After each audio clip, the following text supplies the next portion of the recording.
Good morning my dear students. Online class में एक बार फिर आपका स्वागत है।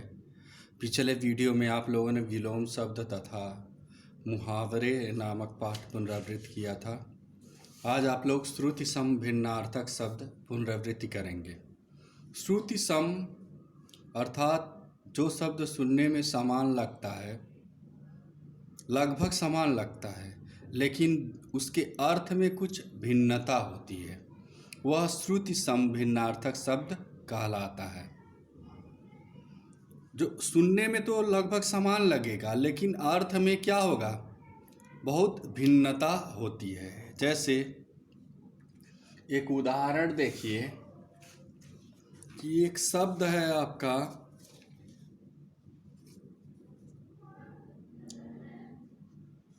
पत्ता।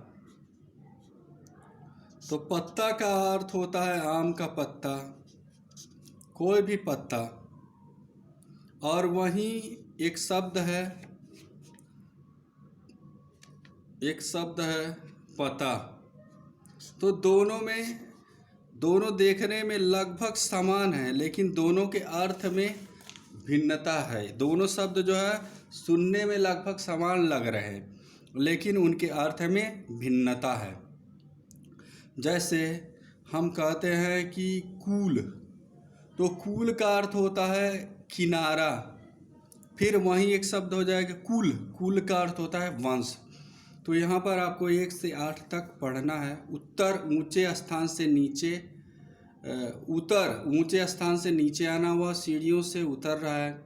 उत्तर एक दिशा जवाब, हिमालय भारत के उत्तर में है।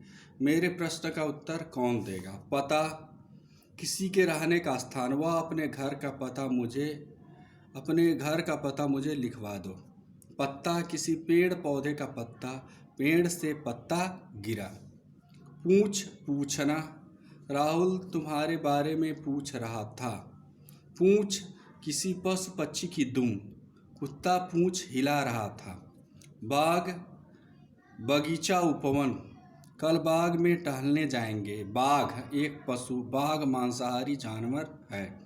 समान बराबर, लड़का लड़की सब समान होते हैं। सामान सामग्री या पदार्थ, खाने पीने का सामान कहाँ रखूं। पवन वायु, वे पवन के वेग से आगे बढ़ने लगे। पावन पवित्र, गंगा पावन नदी है। हंस हंसना, राधिका हंस रही है। हंस एक पक्षी, हंस मानसरोवर झील में मिलते हैं। दिन दिवस, आज का दिन सुहावना है। दीन गरीब, दीन मित्र की सहायता करो।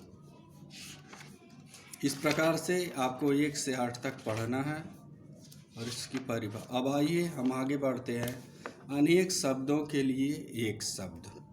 तो अनेक शब्दों के लिए एक शब्द का प्रयोग किया जाता है, अर्थात किसी एक बड़े वाक्य के लिए एक छोटे से शब्द का प्रयोग किया जाता है, उसको अनेक शब्दों के लिए एक शब्द कहा जाता है। जैसे जिसका कोई आकार हो साकार, जिसका कोई आकार न हो निराकार, जिसमें दया न हो निर्दय, जो आकाश में चलता है नभचर, जिसमें कम बल हो दुर्बल, जो अपने देश का हो स्वदेशी, जो खेती करता है किसान, जो मिट्टी के बर्तन बनाता है कुम्हार, जो सोने से गहने बनाता है सुनार, जो लोहे के औजार बनाता है लुहार।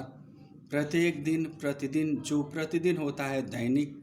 मांस खाने वाला मांसाहारी, जिसके आने की कोई तिथि न हो अतिथि, जिसके समान कोई दूसरा न हो अद्वितीय।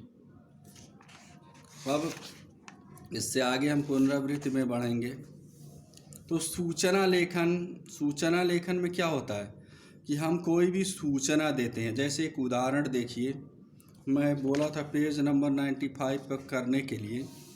जैसे यहाँ पर देखिए, यही दिया था मैं, आपकी हिंदी व्याकरण की पुस्तक कक्षा में गुम हो गई है। सूचना के माध्यम से सभी छात्रों को बताएं, नीचे दी गई रूपरेखा की सहायता लीजिए। तो यहाँ पर क्या लिखोगे, प्रिय मित्रों, कल दिनांक 29/8/2020 को मेरी हिंदी व्याकरण की पुस्तक कक्षा में से खो गई। पुस्तक पर खाकी रंग का कवर है और उस पर फूलों वाला स्टिकर लगा है। यह पुस्तक गोयल ब्रदर प्रकाशन की है। यदि आप में से किसी को यह पुस्तक प्राप्त होती है या इसके बारे में कोई सूचना मिलती है तो मुझे सूचित करें, मैं आपका आभारी रहूँगा। तो इस तरह से ये सूचना लेखन है।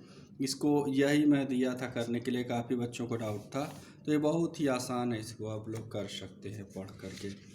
अब आइए हम इससे आगे बढ़ते हैं। संवाद लेखन। संवाद क्या होता है?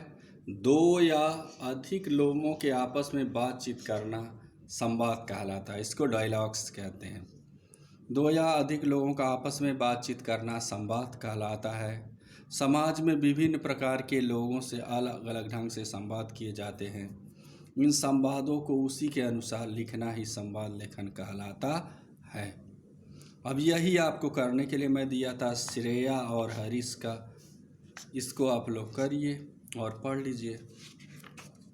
अब इसके बाद हम बढ़ते हैं डायरी लेखन की ओर। तो सबसे पहले डायरी जो है अंग्रेजी शब्द है। हिंदी में इसको क्या कहते हैं? दैनंदिनी कहते हैं। दिन प्रतिदिन की घटनाओं, अनुभवों तथा विचारों को डायरी में लिखा जाता है। डायरी में प्रतिदिन के सभी कार्यों का उल्लेख करना आवश्यक नहीं है। तो आपके सिलेबस में है दिवाली मेला देखकर लौटी हर्षिता की डायरी, यही आपको लिखना है। अब इससे हम और आगे बढ़ते हैं। अब इसके आगे जो है वो अगले वीडियो में मैं दिखाऊंगा और मैं आप लोगों से आशा रखता हूं कि सही ढंग से पढ़ाई लिखाई कर रहे होंगे और इन छोटे छोटे बिंदुओं पर आप लोग ध्यान दे रहे होंगे। थैंक यू, धन्यवाद।